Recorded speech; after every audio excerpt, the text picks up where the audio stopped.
Shalom bien-aimés, soyez bénis dans le nom de notre Seigneur Jésus. Bienvenue dans notre espace de partage de la parole, le pain quotidien.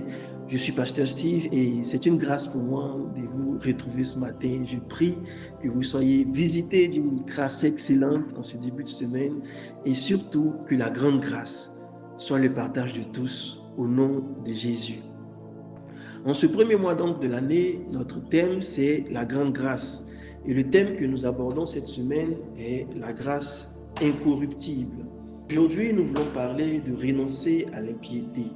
Et notre partage sera soutenu par l'épître de Paul à Tite. Je lis la parole de Dieu dans Tite 2, versets 11 et 12. Car la grâce de Dieu, source de salut pour tous les hommes, a été manifestée. Elle nous enseigne à renoncer à l'impiété et aux convoitises de ce monde et à vivre dans le siècle présent d'une manière sobre, juste et pieuse. Alléluia. Alors Tite, c'est un disciple grec à l'origine, il est fils spirituel, il est collaborateur de Paul. Et il était en Grèce pour aider à organiser les nouvelles églises lorsque Paul lui écrit cette lettre-là. Et dans le chapitre 2 particulièrement qui nous intéresse, Paul lui donne des instructions. Il donne des instructions sur quoi enseigner et sur quoi exhorter aussi les membres de la communauté. Et au milieu de ces instructions-là survient notre révélation. Il va sortir cette révélation puissante sur la grâce. Il dit quoi? La grâce de Dieu, source de salut pour tous les hommes, a été manifestée. Alléluia. Et pour mieux comprendre donc, je nous invite à aller pas à pas, à disséquer le verset pas à pas. Premièrement, la grâce de Dieu, source de salut pour tous les hommes. Alors la définition que nous donnons très souvent à la grâce de Dieu, c'est que c'est une faveur imméritée, c'est un don gratuit de l'amour de Dieu, un don gratuit de son pardon, de son secours, mais qui est offert sans que l'homme n'ait rien fait pour le mériter et qui permet en plus de cela le salut. Donc la grâce est source de salut parce qu'elle nous sauve de l'esclavage du péché, mais aussi et surtout de la mort éternelle. Amen. Paul pouvait dire, en effet, c'est par la grâce que nous sommes sauvés, par le moyen de la foi. Donc la grâce sauve. Et ce n'est plus un simple mot. La grâce ici, c'est une puissance qui a la capacité d'apporter le salut. Alléluia.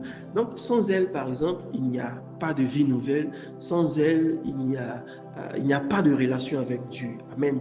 Et Dieu vient ici nous emmener en fait à reconsidérer la dimension de la grâce. Peut-être que nous avions une dimension assez erronée, mais il vient ici aujourd'hui nous dire que la grâce n'est pas simplement réservée à un peuple spécifique. La grâce n'est pas réservée à ceux qui sont justes. La Bible le mentionne bien et dit que la grâce est pour tous les hommes. Tous les hommes, c'est tous les hommes, sans distinction de religion, ni d'appartenance politique, ni de distinction sociale, ni de barrière ethnique ou quoi que ce soit, sans distinction de race. La grâce, elle est offerte à tous. Amen. Mais elle doit être reçue par la foi. Alléluia. Donc, la grâce, il est dit premièrement, elle est source de salut pour tous les hommes. Deuxièmement, la grâce de Dieu est manifestée. Cette révélation-là, et Paul nous la donne, il dit que la grâce de Dieu a été manifestée. Mais ça veut dire quoi? Ça veut dire que la grâce n'est pas cachée, ou elle n'est plus cachée. La grâce n'est pas quelque chose de théorique. Elle n'est pas réservée seulement à quelques-uns. Donc la grâce n'est pas restée cachée dans le cœur de Dieu. Elle n'est pas restée enfermée dans les livres saints. Alléluia. Elle a été manifestée, c'est-à-dire qu'elle a été mise en lumière, elle a été rendue visible, elle a été rendue tangible. Alléluia. Comment est-ce que cela s'est fait? Cela s'est fait par Jésus-Christ. Jésus-Christ, il est l'incarnation de la grâce. Il est l'incarnation du don gratuit qui apporte le salut au monde. Amen. Il est la source même de la vie éternelle. La grâce qui était donc jusqu'alors un concept, la grâce qui était jusqu'alors floue, on ne savait pas ce que c'était. Elle a pris un visage, elle a pris une voix, elle a pris des mains, elle a pris un cœur par Jésus. Donc la grâce n'est plus une idée, elle n'est plus juste un concept vague, mais elle est devenue une personne. Elle est manifestée, elle est révélée en Jésus-Christ. Alléluia. Et troisièmement, la grâce enseigne. Dit, la grâce nous éduque. La grâce, ce n'est pas seulement un ticket pour aller au ciel. La grâce nous enseigne. Elle nous enseigne comme un parent patient. Et c'est ainsi que Dieu fait.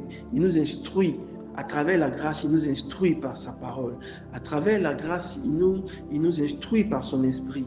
Il nous enseigne par les circonstances. Il nous enseigne par l'Église, par nos frères, par nos sœurs, par notre entourage, par les situations. Alléluia. C'est la grâce de Dieu manifestée qui va venir nous enseigner. Et l'objectif de cet enseignement-là, c'est vraiment de nous former notre caractère, former nos actions afin de lui ressembler. C'est l'objectif principal. Alléluia.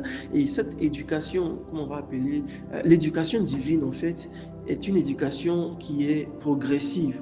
On peut le voir. Et cette progression-là vise en fait notre croissance, elle vise notre sanctification, elle vise par-dessus tout notre ressemblance à Christ. Alléluia. Et pour finir, il va continuer en disant, elle nous enseigne à renoncer à l'impiété et aux convoitises de ce monde.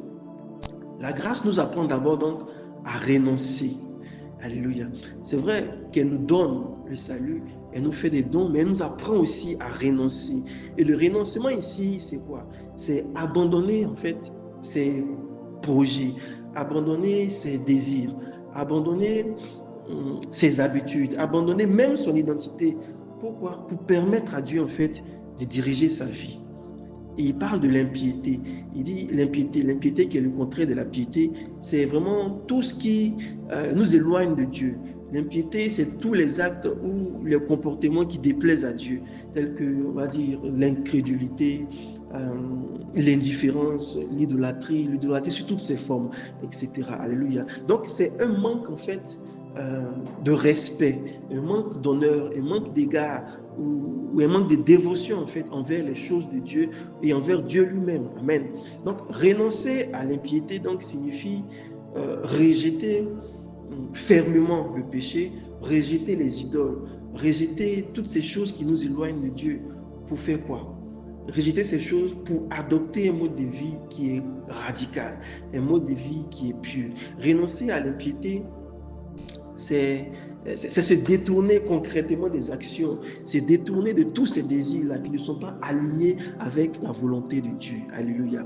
Et la grâce aussi nous aide à renoncer aux convoitises de ce monde. Par la suite, il dit, elle nous aide à renoncer aux convoitises du monde qui désignent en fait les désirs qui sont insatiables, mais ces désirs-là qui viennent du monde et non de Dieu. Amen. Ce sont des désirs qui sont désordonnés, ce sont les désirs qui aspirent au pouvoir, les désirs pour le plaisir, les désirs pour les possessions. Amen. Et ce qu'il faut savoir, c'est que ces désirs-là, ils sont faits pour nous tromper. Ils sont faits pour nous éloigner en fait de notre destinée et en nous incitant, par exemple, à désirer les choses que les autres possèdent, mais en plus, en nous faisant mépriser nos propres bénédictions. Alléluia. Alors, quel est le message pour nous aujourd'hui? À travers ce passage, Dieu va nous parler et Paul vient nous rappeler en fait que la grâce de Dieu, en plus du pardon, offre aussi le salut et nous enseigne comment ressembler à Jésus. Et aujourd'hui, la grâce est manifestée en Jésus, mais elle doit être visible aussi à travers nous. Comment elle peut être visible? En nous rapprochant de lui et que nos vies, que nos paroles, que nos actes reflètent vraiment cette grâce que nous avons reçue. Amen. Aujourd'hui, peut-être que Dieu te parle d'un renoncement. Peut-être que Dieu te parle d'une convoitise que tu dois laisser. Ou peut-être qu'il y a un aspect de ta vie qui doit s'aligner à la volonté de Dieu. Ne résiste pas, bien-aimé. Sa grâce aujourd'hui est suffisante pour te sauver. Elle est suffisante pour te changer au nom puissant de Jésus. Passez une excellente semaine. Bénédiction.